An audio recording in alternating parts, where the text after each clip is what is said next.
Bom, em relação à negociação do tarifaço, o tarifaçozinho que acabou sendo, esta figura que é o Alckmin, né, o homem das meias, foi governador de São Paulo muitas vezes, né? Olha, por sinal, Alexandre de Moraes foi secretário de segurança dele em São Paulo. Não, ou foi do Dória? Acho que foi dele. Bom, em São Paulo a gente viu que foram os governos do PSDB. Tá? Aí ontem, este homem das meias coloridas, teve na Ana Maria Braga para falar do tarifaço.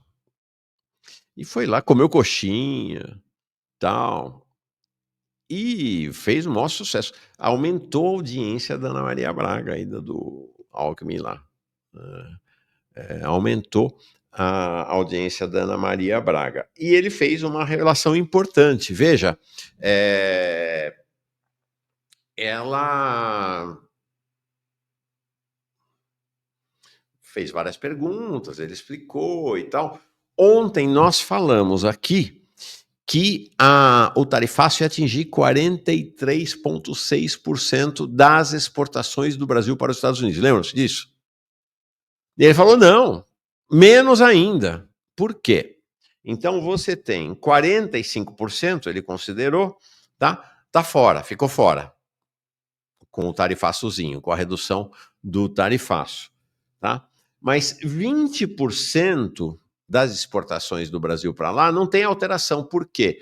São tarifas que aumentaram para todos os países do mundo. Então, o problema do aumento da tarifa é o custo e a perda da competitividade. Na medida em que aumentou 20% para todo o planeta, não tem perda de competitividade. Então, o Alckmin considerou que para esses 20% da exportação, né, com aumentos globais, não teve também. Então, com isso, a tarifa ficou fora do tarifaço 65% das exportações brasileiras. Gente, isso sem contar café, carne e frutas, especialmente manga, que há esperança do governo de derrubar até a semana que vem. Lembra? A tarifa era para entrar em vigor dia 1º, ou já ficou para o dia 6, né? Que tem sido uma característica do Trump, esses recuos. Então, o governo tem expectativa que até o dia 6 ele tire ainda o café, tire as frutas, ou pelo menos a manga, e talvez até a carne. Com isso, vai cair para menos de um terço, provavelmente 30% as exportações. E o governo, inclusive, está dando prioridade para tirar das tarifas máquinas e equipamentos, que tem mais valor agregado. Então, aí vai. Tá? Aí tá aqui o Bruno Barbie dizendo. Liguei a TV para assistir bem na hora em que ele fazia a defesa do ajuste fiscal. É um neoliberal, né? É um neoliberal, tá? É um neoliberal, evidentemente, mas é simpático. Deixa-me ver aqui. O Álvaro diz assim: Mauro, por essa virada que você bem comentou e por outras foi que mudei minha posição filosófica. Antes eu era ateu empedernido. Agora tenho certeza que Deus é brasileiro. Gostei. Silvio Besta. Gilmar Mendes já derrubou a CLT só para relembrar da luta contra a escala 6x1, porque nunca é demais. Pois é, agora, Sil, em setembro, ele marcou a primeira audiência para derrubar, para acabar de vez com a CLT, para implementar a pejotização em todas as relações de trabalho no país. Tá? Vamos lá. Sigamos. Então, do ponto de vista da negociação, elas estão rolando, tá? Não vai ter retaliação. Olha, nem que fosse mantido a tarifação, o Cobori explicou ontem aqui, o governo não ia aplicar a lei da reciprocidade, porque ele falou, a lei da reciprocidade iria prejudicar o Brasil ainda mais, então não ia ser aplicada. E não vai ser aplicada nenhuma retaliação. Prioridade é para negociação, tá? E segundo, essa reportagem é da Folha, empresários estadunidenses em contato com o governo dos Estados Unidos disseram: calma aí, Brasil, que vai ter negociação. vai ter negociação, e que a alegação para o Brasil ter ficado no final da fila, segundo eles ouviram do governo dos Estados Unidos, não é nem a questão política, é o fato de que, ao contrário da mentira que o Donald Trump escreveu naquela carta inicial, né, para anunciar o tarifaço de 50%, eles sabem lá que o comércio dos Estados Unidos com o Brasil é superavitário para eles. A relação é ótima para os Estados Unidos. Os Estados Unidos sai ganhando no comércio, é superavitário. Quem tem déficit é o Brasil. Então eles disseram, não, como nós aqui somos superavitários, a prioridade nesse momento é a negociação com os países com os quais os Estados Unidos têm déficit. Então, é de fato capaz de ter mais temas desembarcarem mais setores, segmentos, desembarcarem do tarifaço, tá? Bom, aí é o seguinte, o varejo e a indústria, numa união que não é muito comum, estão se unindo num manifesto contra o tarifaço que vai ser enviado ao governo. É um manifesto que virá com uma cara nacionalista, porque pega bem, né, atualmente, mas é, na verdade, para enfiar a faca no governo, exigindo crédito subsidiado, exigindo flexibilização da CLT, exigindo tudo que eles sabem fazer, né? Mais uma vez, querendo crédito subsidiado, querendo fim dos impostos sobre a folha de pagamento, ou suspensão, com a promessa de não demitir, de não contratar mais, de contratar mais, a gente sabe como é que a roda gira com a burguesia brasileira, conversa fiada.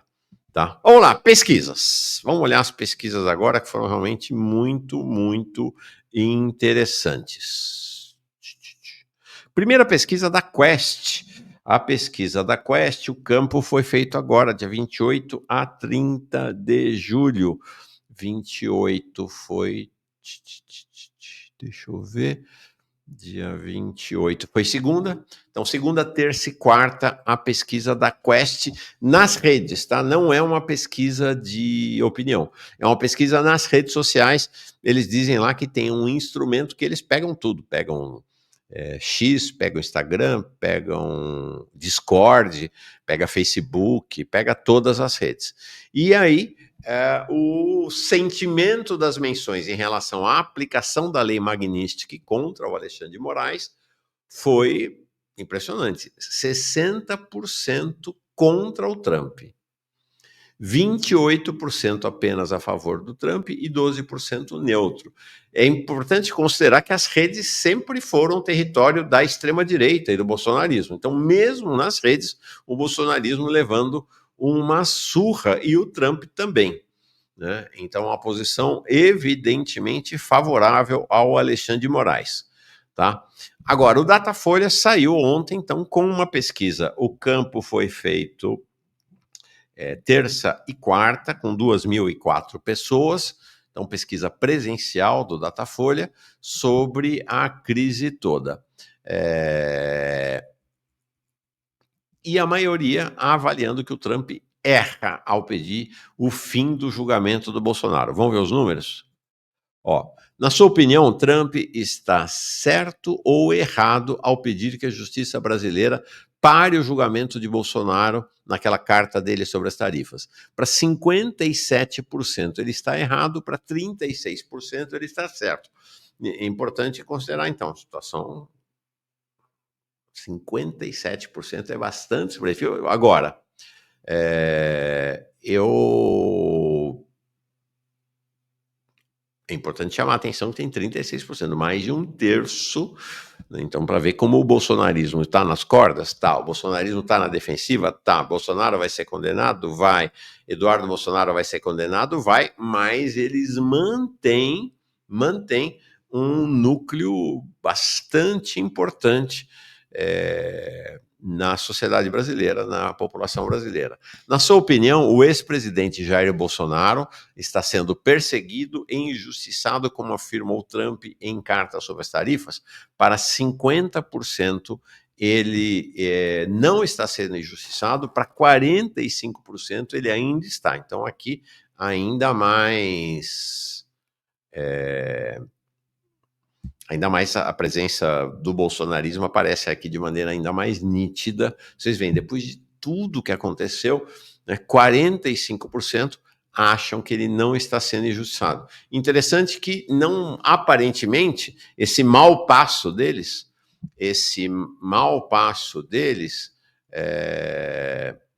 não parece ter tido grande impacto desse ponto de vista.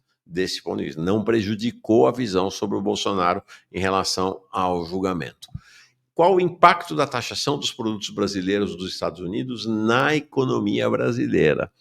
Aí 66% dizem que vai prejudicar muito, 23% que vai prejudicar um pouco, 7% não vai prejudicar, 4% não sabe. Então, 89% dizendo que vai prejudicar. Aqui não tem uma divisão propriamente entre bolsonarismo e não bolsonarismo, porque o próprio Eduardo Bolsonaro, na sua campanha pelas sanções, pela taxação, dizia que o objetivo era exatamente prejudicar. Ele falava, usou até a expressão terra arrasada. Então, há quase um consenso na ideia do prejuízo para a economia brasileira. E aqui uma pergunta: impacto da taxação dos produtos brasileiros nos Estados Unidos na sua situação econômica pessoal.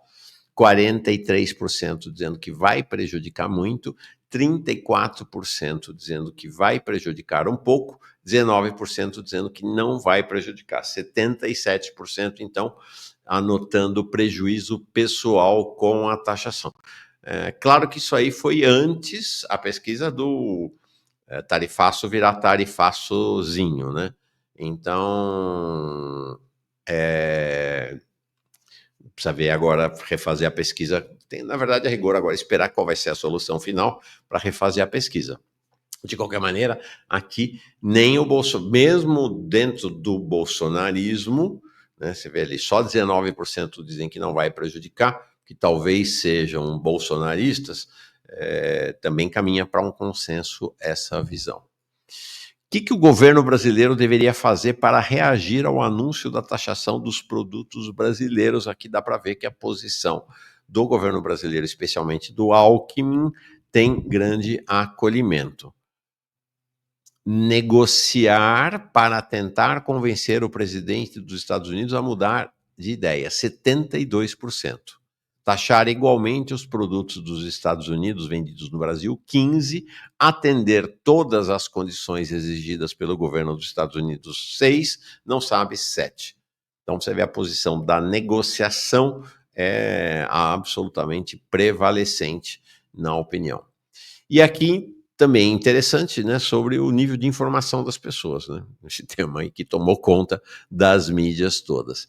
32% se consideram bem informados sobre a taxação, 39% mais ou menos mal informado, 9% mal informado.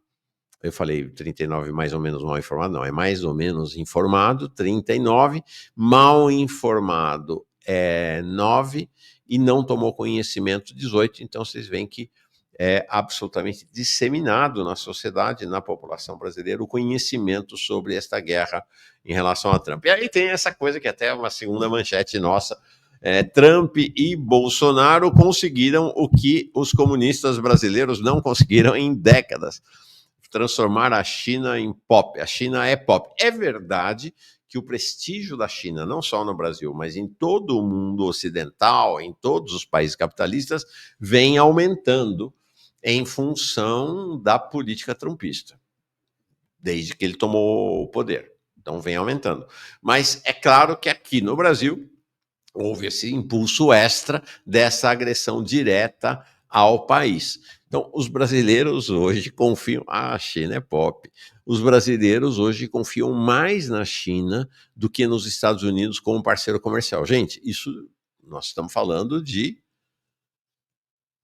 nessa altura do campeonato, mais de um século de campanha anticomunista ferrenha, tanto das mídias dominantes do país, quanto dos governos, na sua imensa maioria. Impressionante, realmente, essa mudança. Olha aí.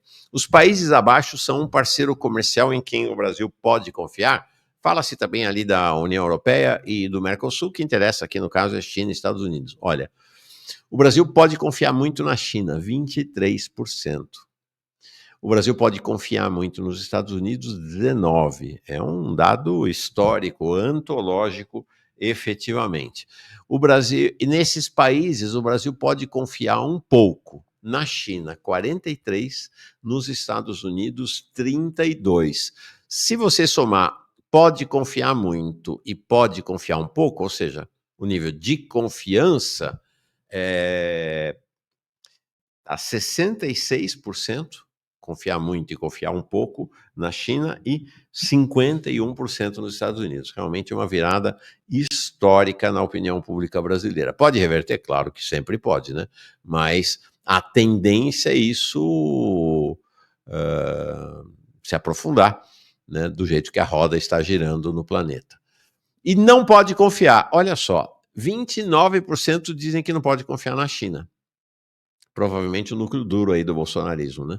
Mas 46% que não pode confiar nos Estados Unidos. Realmente dados impressionantes. Agora aqui uma pesquisa do Poder Data, também fez pesquisa Poder Data de 26 a 28. Então acabou na segunda essa pesquisa. Para o Poder Data, a pergunta, Poder Data é telefone, tá? Então, Atlas, internet, Poder Data, telefone, Datafolha e Quest, né? No caso da Quest aí foi a de redes sociais, mas as pesquisas de opinião são presenciais. 46% dizem que Bolsonaro e sua família são os principais responsáveis pelo tarifaço. E 32% dizem que é o presidente Lula. Interessante, né? Interessante, efetivamente.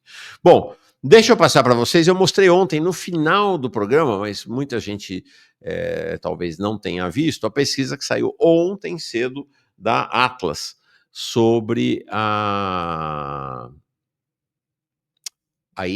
essa pesquisa mensal que os institutos estão fazendo sobre popularidade do governo, cenário eleitoral e tal. Então tá aqui, ó, realmente uma mudança a favor do governo e do presidente Lula. Então, pela primeira vez na pesquisa Atlas desde 2024, se eu não estou enganado, não tem os meses aqui, mas é isso, Lula volta a ter uma aprovação superior à desaprovação. Na verdade, é um empate, né? É um empate. Tem 50,2 de aprovação e 49,7 de desaprovação, mas é um feito e basta ver a curva ali dos últimos meses, né? A desaprovação era 53,7, caiu para 49,7 e a aprovação, que era 45,4, subiu para 50,2. Então, de fato, é uma curva evidente de melhoria do governo. E aqui, basicamente, por duas, eu olhei a segmentação. Segmentação é sempre difícil nessas pesquisas, porque na medida que você vai segmentando, você vai reduzindo o campo e aí a margem de erro fica bem maior. Mas, de qualquer maneira, o que indica a pesquisa é que esta recuperação de Lula se deve, primeiro, a uma recuperação da aprovação entre as mulheres. Lula estava perdendo entre as mulheres, estava com desaprovação maior que a aprovação e se recuperou. Então, a aprovação do Lula entre as mulheres bateu em 56,8 contra uma desaprovação de 43,1, praticamente o inverso em relação aos homens, né? 56,4 de desaprovação e 43,4 de aprovação. E também uma mudança no Sudeste. O resto está tudo mais ou menos igual. Então, Lula conseguiu, fazia tempo, hein? Uma aprovação. Então, é um empate técnico, mas já é uma mudança e vem crescendo. No Sudeste, que era um calcanhar de Aquiles do lulismo, desse mandato de Lula, ele conquistou 50,9 de aprovação, 48,9 de desaprovação. Aí, agora, a avaliação do governo, né? Lá atrás era a avaliação do Lula. Avaliação do governo. Aí vem para o ruim, péssimo, ótimo, bom e regular. também o governo melhorou, mas ainda continua com uma avaliação negativa, ainda que dentro da margem de erro. 48,2 de ruim péssimo, 46,6 de ótimo e bom, 5,1 de regular. Aqui dá para ver, não precisa nem ver os números, mas a curva mostra, né, um fechamento da boca do jacaré aqui, né, ruim e péssimo, que é a linha vermelha caindo, ótimo e bom, que é a linha azul subindo. Isso se reflete também no prestígio dos protagonistas políticos. Lula, que ficou aí maio e junho numa situação bem ruim, teve uma queda brutal na popularidade dele, de 53% de positivo em abril, caiu para 45% de positivo em maio, agora se recuperou, está com 51% de menções positivas e 48 negativa. Haddad também, não no mesmo nível, mas teve uma melhora razoável. 51% de avaliação negativa e 48% de positiva, era bem pior antes. Quem sentiu o golpe, mas ainda não dramaticamente, né? Foi o Bolsonaro. 56% de avaliação negativa. Ele sempre teve avaliação negativa, né? Ou de antipatia, né? 55 de negativa, 44 de positiva. Tem uma pequena queda na aprovação e a linha de desaprovação também, 53 para 55. O Tarcísio, esse é interessante, o Tarcísio não muda, o Tarcísio mantém-se mais ou menos do mesmo jeito, você vê que as linhas são muito próximas, tá? 47 de menções positivas e 46 de negativas. O Little Bob Johnson diz: gráfico do Tarcísio parece prática de sutura. O Tarcísio, na pesquisa até agora, aparece bem incólume no cenário. Aqui é aquela pergunta que eles fazem sempre, que é: se os candidatos da eleição de 2022 fossem hoje, se a eleição fosse hoje, em quem você votaria? Então, 47,8 no Lula, melhorou bem. Bolsonaro, ele aparece na frente do Bolsonaro. Bolsonaro 44,2, Ciro 3,2, Tebet 1,4, outro dos candidatos de 2022, 1,5. E aqui está vendo, o Lula melhorou e o Bolsonaro piorou, né? Lula pulou de 44,4 para 47,8 e o Bolsonaro caiu de 46 para, deixa eu ver aqui, para 40, opa, onde é que está aqui? Meu Deus do céu, ele caiu para 44, tá? Olha aqui que interessante. Então, isso aqui é aquela mesma pergunta anterior, né? Agora só pegando Lula e Bolsonaro. Aqui, quando vem Tarcísio, Lula abriu uma frente grande para o Tarcísio. 48,5 para Lula, 33 para o Tarcísio, aí o Ratinho Júnior 3,6, Zema 3,6, Caiado 3,0, Ciro Gomes 2,9, Pablo Marçal 2,2 e Eduardo Leite 0,4. Então, o interessante dessa pesquisa é que a soma de toda a extrema-direita, todos os candidatos aí da extrema-direita, não está chegando na soma do Lula. 45,4 a extrema, todos os candidatos da extrema-direita, 48,5 o Lula. Então vê aqui, ó, o Lula subiu, tá? Deu um salto aqui de 44 para 48. O Tarcísio caiu um ponto, mas você vê que a curva do Tarcísio é estável, né? É bem estável. Então não dá para dizer que o Tarcísio, até o momento, tem um prejuízo para ele, pelo menos na opinião pública, tem prejuízo político, né, institucional, mas na opinião pública não tem. O que tem é melhora do Lula. Outro cenário, também Lula deu um salto em relação a Michele, com ela sendo a candidata aí desse segmento mais forte da extrema-direita, 48,5 Lula, vocês veem que é mais ou menos o mesmo, ó. É igual, 48,5 na hipótese com o Tarcísio e 48,5% com a Michelle. O que muda é a Michelle um pouco mais atrás do Tarcísio.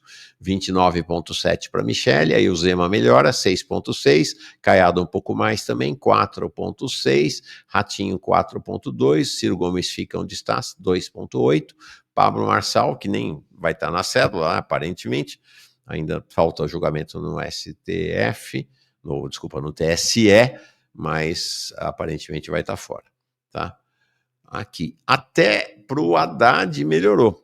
O Haddad, que estava em todas as pesquisas da Atlas perdendo para o Tarcísio, e empatou e está um nariz à frente do Tarcísio, 34,2% para o Haddad, 33,8% para o Tarcísio. Aí o Ciro se movimenta, né? O Ciro, que estava ali na casa de 2,8% em todos os outros cenários, nesse vai para 8,5%. Tá? Zema 4, Eduardo Leite 3, também salta nesse cenário com Haddad, Ratinho Júnior 2,9, Ronaldo Caiado 2,8. Então tá aí, essa é a pesquisa, e a gente vê também um cenário melhor para o Lula no segundo turno. Ele que estava perdendo para o Bolsonaro nas outras pesquisas e estava, eu tenho a impressão que chegou até pesquisa em que ele perdia para o Tarcísio, ele ganha de todo mundo. Né? Você vê o verdinho ali no canto esquerdo, é Lula à frente de todos os candidatos no segundo turno.